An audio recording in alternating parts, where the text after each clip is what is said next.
The hardstyle scene is full of incredible artists, but who comes to mind when you think about the most influential hardstyle artists of all time? Today we'll be counting down the top 10 hardstyle artists who had an impact on the scene that was so massive that it still reverberates into the modern day. But how do we even begin to rank such a difficult and widespread category of most influential artists? Well, firstly, a couple rules. Number one is that this list is going to focus on hardstyle and hardstyle only. To everyone in the comments who's saying, "Where's Angerfist?" Well, he produces mostly hardcore and might be a subject of a future countdown. Secondly, we're looking for not only impact initially, but consistent relevance in the scene. You'll see as I go through this list, which is subjective by the way, that the artists I've chosen have often revolutionized performance aspects of the genre, production aspects, or even branding aspects of the genre. Producing banging tunes is just not enough, because otherwise this list would be 50 artists long. Make sure you comment down below what your top 10 list looks like. I'm always curious to know how you justify an artist being one of your favorites. So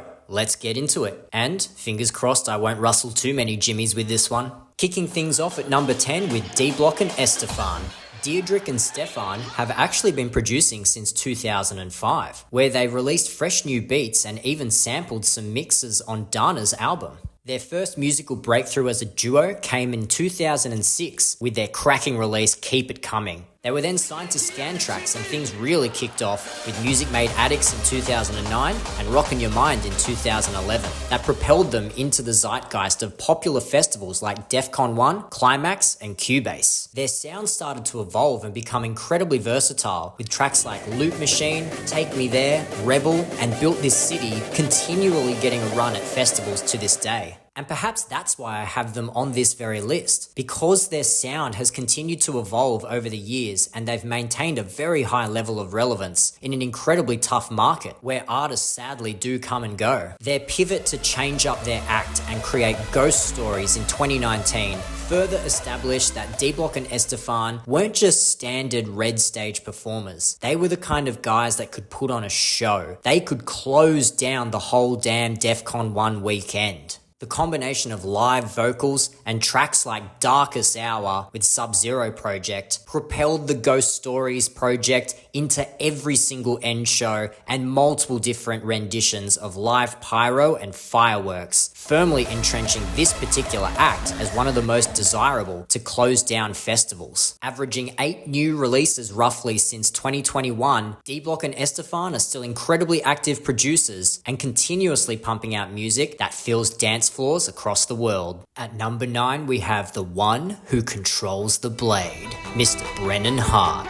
Before he was Brennan Hart, in 2002, Brennan and Hart consisted of Fabian and Peter, who was also known as DJ Thera. The label Theracords initially had a tagline, "Music that comes from the heart," and it was somewhat inspired by the initial presence of this duo. In 2006, Brennan Hart became a solo act and signed to Scantraxx Records, with perhaps his most well-known track, One Blade, coming out the following year in 2007. Brennan Hart started to soar in the hardstyle world, remixing the DEFCON 1 anthem that same year, Get Wasted. But it wasn't until a few years later, with tracks like Lose My Mind, Imaginary, Fit In or Fuck Off, that really started to change the way the hardstyle community spoke and performed. These tracks were all big on community, building a tribe of like-minded people who came together at all of the big events to celebrate their love for the music. That tribalism and passion would lead to Brennan Hart releasing his own label and leaving Scantraxx in 2016, where I Am Hardstyle was born. His 5th album, Show Your True Colors, became an actual event staple as well, where artists on the I Am Hardstyle label came together for celebrations of euphoric hardstyle and comradeship all over the world. You'll be hard-pressed to attend a modern-day festival without hearing a few of Brennan Hart's iconic tracks play, and that's why he's got number 9 position locked down on this list. Now, if you disagree with me on this next one, that's okay. Just go to your room, calm down, play some Dual Damage Get Wrecked, and remind yourself that shoelace tying is not really that difficult, but you're just very silly. Because the number 8 slot goes to the titans of euphoric hardstyle,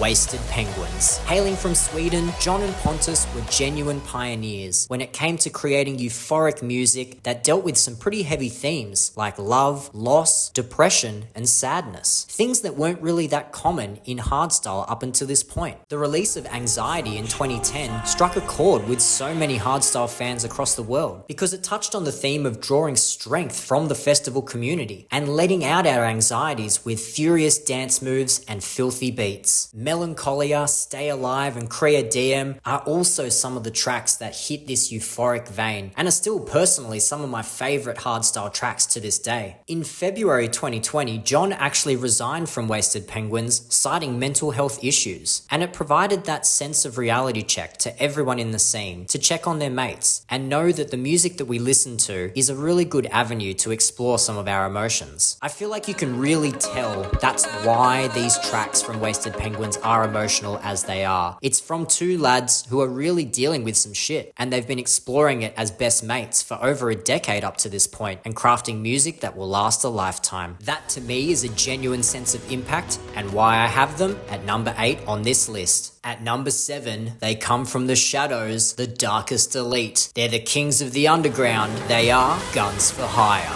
The creepy, Slappy the Dummy masked up duo consisting of DJs Randy and Adaro have been slamming out bangers for over a decade. They've taken the raw hardstyle sound from a side stage niche to a popular main stage staple, with their emphasis on performance, chanting, and accessibility to some of those harder sounds. Guns for Hire were actually the artists that got me into raw hardstyle at Bass Control 2012, about 300 years ago. I know this is my personal opinion, but I feel like when people discover a new genre of music, they often don't go immediately for the rough stuff, and I was no different. I started out with euphoric hardstyle, and Guns for Hire opened my mind and ears to what a bit of a raw hardstyle sound can do with such crowd energy, a live performance, pyro, CO2 cannons, and an overall driving energy that was impossible not to get caught up in. Their gangster branding and multi-climactic shows have driven thousands of audience members to discover new raw hardstyle sounds, with tracks like Gangsters Don't Dance, Kings of the Underground, and Bolivia, possibly the most overplayed track of 2012, had audiences in a frenzy back then and still to this day, with more recent bangers like Dia de los Muertos, Sin City, and Put It On getting the crowd jumping non-stop. I have no doubt this will be a controversial pick, but I think that getting people into the harder styles of dance music is no easy feat. And to further argue this point, one of the best ways to get a normie into hardstyle music is show them an incredible remix, and Guns for Hire have so many to their name. Hard Knock Life, Toy Soldiers, and even sampling Like a Prayer in their most recent release give something audiences can cotton onto, since their blend of raw and even hardcore sounds is not easy listening for people who are not initiated. Not to mention the incredible solo careers of both Randy and Adaro, but perhaps that's a story for another video. I'm more than satisfied that Guns for Hire are a handy number 7 on this list. To continue the icons of raw hardstyle, at number 6, we have the late and great DJ Delete. Ryan Biggs burst onto the scene in 2009 and he took it by storm, pioneering a brand new sound that would become synonymous with Gearbox, Spoontech, and the Indigo Raw stage at DEF CON 1. It's heavy hitting, it's unapologetic, the kick feels like it's a shotgun blast heading into your ear. Not to mention the incredible sound design and thought that went into this man's tracks. It simply was unmatched. Ryan's skill set and innovation cannot be understated in the hardstyle scene. If you've heard of the concept of kick rolling, well, you have definitely heard of a song called Payback. It was one of the earliest ones in the raw hardstyle genre that more or less created a subgenre of dance styles with flailing limbs, making sure they hit every single beat of a hardstyle track. Additionally, the emotion contained in tracks like Unstoppable, Alone, and Lunatic still cut through to this day, and it's always a somber moment hearing a DJ Delete track played live at a festival, as we wonder what could have been if he had managed to best his own demons, which is why it's an important thing to say at this point in the video. Always reach out, talk to your mates, and let the legacy of DJ Delete carry on into the future forever.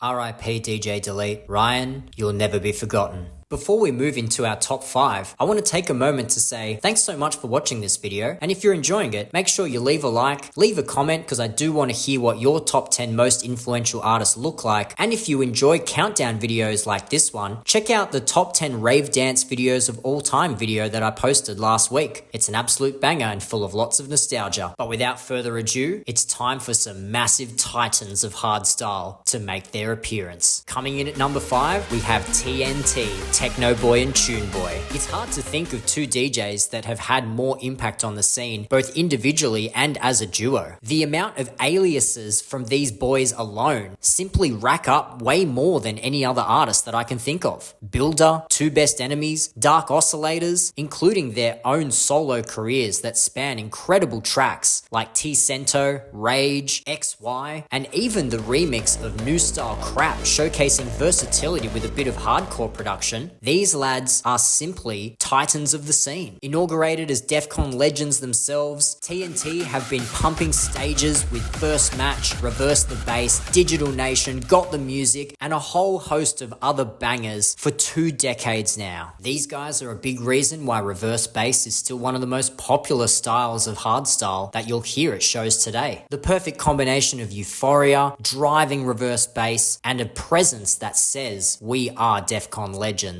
You can't go past TNT as 2 of the most influential figures in the hardstyle scene. Coming in at number 4, we have the man whose tracks are timeless. That's right, it's DJ Wildstyles. What's striking about Yoram's career is not just how long he has been performing and producing for, but how consistently good all of his productions have been for over 2 decades. One of the kings of collaboration in my opinion, Wildstyles has so many iconic tracks that he's made with other producers, including World of Madness, Lose My Mind, Year of Summer, and of course Tonight, with perhaps a few other DJs that could be on this list somewhere. Every time you see a Wildstyles collaboration, you know the production quality is going to be top notch. He's also one half of the iconic Project One act, and tracks like Summer of Hardstyle are still getting a run today, sending audiences into a frenzy every time you hear that reverse bass pumping. Wildstyles even launched his own label in 2013 called Lose Control Music, providing a platform for up-and-coming artists like Audio Tricks at the time, and even giving prominent artists W&W a chance to release some harder stuff outside of their sub-label of Armada Music. Wildstyles gets a spot so high on this list because heaps of his tracks are highly underrated in the hardstyle scene. If you've heard What It's Like, Soundstorm, or even Lights Go Out, then you'll know what I'm talking about. Because everyone knows his big popular tracks like Lose My Mind, but there's something special about being able to capture people's attention and imagination with lesser known releases. A perfect example of this is my favorite release from Wildstyles, I See Stars, which was playing at full blast during the DEFCON 1 Australia 2012 end show. One of the best memories of my festival life. It really was a track that you couldn't appreciate unless it was this loud, and boy, did it close down that festival with a bang. It's the combination of all of these factors and the timeless nature of his productions, pun intended once again, that gives Wildstyles number 4 on our list. At number 3 we have Noise Controllers. Formerly a duo, but now just a solo act, Noise Controllers has run under a few different aliases as well, including Pavlo, Killer Clown, and SMD, all with vastly different styles of music under each name. But perhaps best known for that euphoric hardstyle sound with tracks like So High, Pillars of Creation, and Gimme Love. Noise Controllers is one of those producers who you just can't ignore. They've had countless releases across Fusion, Scan Tracks, and their own label Digital Age, which have really stood the test of time. Noise Controllers has had the privilege of creating multiple anthems for DEFCON, Decibel, In Control, and perhaps most importantly, the one and done event of the century, Icon in Sydney. RIP brahz. What a day that was. According to Bus himself, the releases under Noise Controllers and their various aliases have climbed into the several hundreds, and that proliferation across multiple areas of dance music cannot be understated. The The Noise Controllers classic set at Knockout 22 reminded me of just how good this man's discography was. Down Down, Have You, and even attempts at hardcore like Fuck the Noise Controllers, which was a diss track, are still crowd favorites and staples in many classic sets in the modern day. Noise Controllers really defined some of the artistry of hardstyle. He helped elevate hardstyle from party music and crowd-pleasing tracks to tracks that would take you on a journey and unlock emotions that you didn't even know you had on the dance floor, making him a fitting number 3 for our list. At number 2, we have the duo who gave us what we love and can't stop loving. That's right, we have Showtek. Perhaps a controversial pick being so high considering they left hardstyle for a great many years, but there's no denying FTS and their legacy tracks like Colors of the Harder Styles and even some of their newer releases like Mellow and Spaceman are still getting audiences excited to hear Showtek music in the modern day. Personally, nothing will ever beat those classic tracks for me, and experiencing a true Showtek classic set last year in 2024 with all my mates as they played incredible music from yesteryear really did pull at my heartstrings and reminded me of just how much I enjoyed listening to their music growing up. FTS might be a bit of a meme, but it was voted the number 1 hardstyle track of all time when Q-Dance did that massive countdown a few years ago, and the fact that countless hardstyle, hard techno,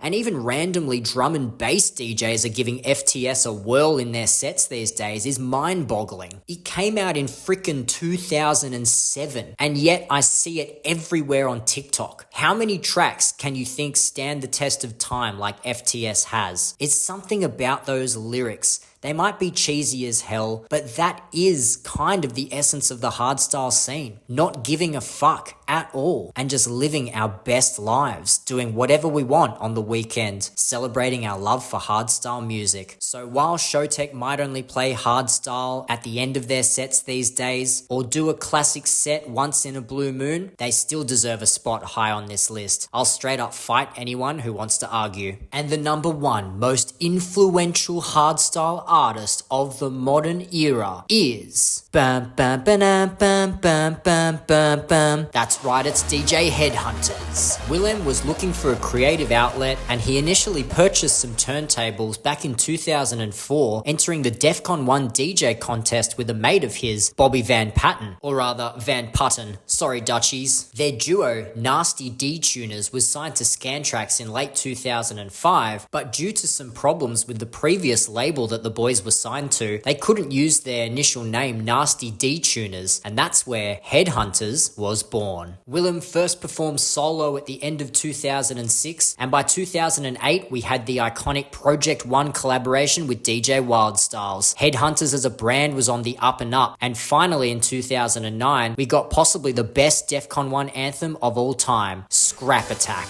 This opportunity saw Headhunters close the main stage of DEFCON in the Netherlands for the very first time. And speaking about this very moment, Headhunters mentioned that he achieved one of his long-term goals with hardstyle, and that night he felt complete happiness, as did probably everyone else in the crowd. The list of incredible tracks simply does not stop. We've got Psychedelic, Dragonborn, Rock Civilization, the track that got me into hardstyle all those many moons ago. And even when he was taking the piss, he was still one of the best producers in the game, with his hard bass 2012 anthem randomly having a hardcore element at the end of the track, and his 2010 track Doomed basically being a troll for raw hardstyle at the time, where Willem wanted to just make a point that he could make a raw hardstyle track, as he didn't think too highly of the genre production at the time. The start of dabbling in house music came with his remix of Lessons in Love by Cascade, and soon after Headhunters gave house music a proper crack around 2015. It's always hard to return to the hardstyle scene and maintain such a level of prominence, but upon Headhunters' return in 2018 and the formulation of the Art of Creation label, the big fella has been knocking out of the park ever since. What you may not know is that Willem was actually in the choir when he was younger. He's not a bad singer, but he also does a bunch of English language dubbing into Dutch as a voice actor, famously being Littlefoot in The Land Before Time, and even Fred and George Weasley in the Dutch cut of Harry Potter. From the early days of that Hard With Style podcast, getting hardstyle into the mainstream, was definitely Headhunter's game. He got it done more effectively than other artists, and perhaps we can devote some of that widespread adoration of hardstyle that sees it played on main stages at normal festivals around the world to this man, who truly believed that hardstyle could be more than just a subgenre of music. It could be a movement that took over people's hearts and minds worldwide. So that's it. That's the list. Top 10 most influential hardstyle producers and artists of the modern day. Do you agree with this list? Who would you change? Let me know in the comments what your top 10 looks like. I look forward to reading every single one. And if you enjoyed this video, once again, make sure you subscribe for future content like this, share it with a mate, and I'll catch you in the next one. Cheers for being here.